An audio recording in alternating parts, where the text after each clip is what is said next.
Истражувањата на јавното мислење покажуваат дека довербата на македонските граѓани во НАТО е константно висока. Сепак во одредени временски периоди тоа варира, посебно кога се решаваше проблемот со името со Грција. Според последните анкети, довербата на македонските граѓани во НАТО е голема, изнесува околу 70%. За ова повеќе во ова издание на темата на неделата.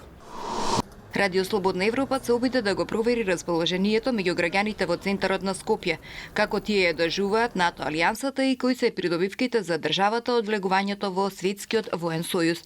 За Борчетарневски од Скопје патот кон НАТО е реална и рационална опција за државата, но тој вели дека меѓу граѓаните не постои единствен стас за пристапување во алијансата и од врз таквата определба кај луѓето влијание има тоа што државата го смени уставното име со Преспанскиот договор за да ги одблокира преговорите. Кој како? НАТО е сигурно потреба. Тоа е најважното. Иначе, не знам, некои го подржуваат, некои не. Во секој случај е потреба, во моментов. За понатаму ќе видиме. Во која смисла? Во смисла безбедносна. Тоа е првата ова работа. Поголем дел, баш поради името, тоа беше условот. Уцената беше тоа за НАТО, не го подржаваат. Поголем дел. Другите и така, меѓутоа цената е голема, отиде името за НАТО и за ЕУ. Тоа е работата. Ништо друго. Една граѓанка на Скопје вели дека предностите од влегувањето во НАТО се големи пред се во безбедносна смисла, затоа што тоа ќе обезбеди сигурност на државата. Па луѓето во Македонија доживуваат многу позитивно НАТО алијансата, поради тоа што тоа е воена организација која ќе не штити од секаков тип на напади доколку имаме доколку некоја држава сака да не нападне, односно од потенцијалните агресори. Лично вие? Па позитивно, затоа што не знам, има позитивно размислување меѓу народот тука во Република Македонија. Драгомир Дрљача смета дека пристапувањето во најмоќниот воен сојуз повеќе ќе донесе обврски отколку придобивки. Јас лично не верувам дека ќе имаме придобивки, освен што ќе имаме зголемени трошоци, во врска со НАТО. Значи армијата, полицијата, можеби гранична полиција и така натаму. Најновото истражување на јавното мислење кое беше објавено на крајот на декември покажува дека околу 70% од испитаниците го потврдуваат влегувањето во НАТО алијансата. Аналитичарите велат дека НАТО интеграциите имаат стратегиска важност за земјата, посебно од безбедностен, економски и општествен развој.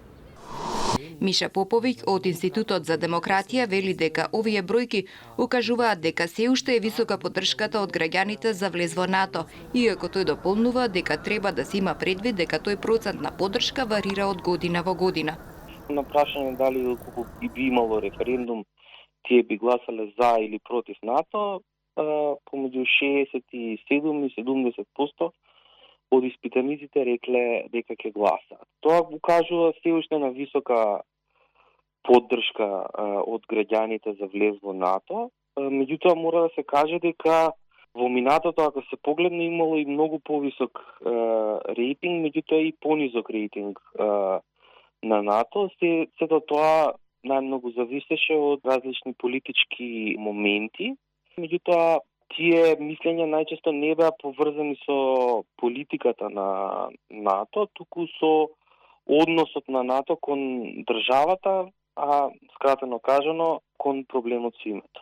Инаку од истражувањата на причините за поддршката за НАТО, може да се види дека во перцепциите на граѓаните, главната улога на НАТО е во обезбедувањето на безбедност и сигурноста на секојдневниот живот, а помал дел очекуваат и подобрување на економската состојба. На прашање дали верувате дека евроатлантските интеграции на Република Македонија ќе го подобрат економската ситуација во земјата, 65% одговориле да, па во однос на безбедносните гаранции, сигурноста и стабилноста на нашата земја, 83% сметаат дека со членството во НАТО ние би биле по-стабилна и по-безбедна земја. Тоа беше се во издание на темата на неделата. Следете не и натаму и на социјалните мрежи Facebook, YouTube и Twitter.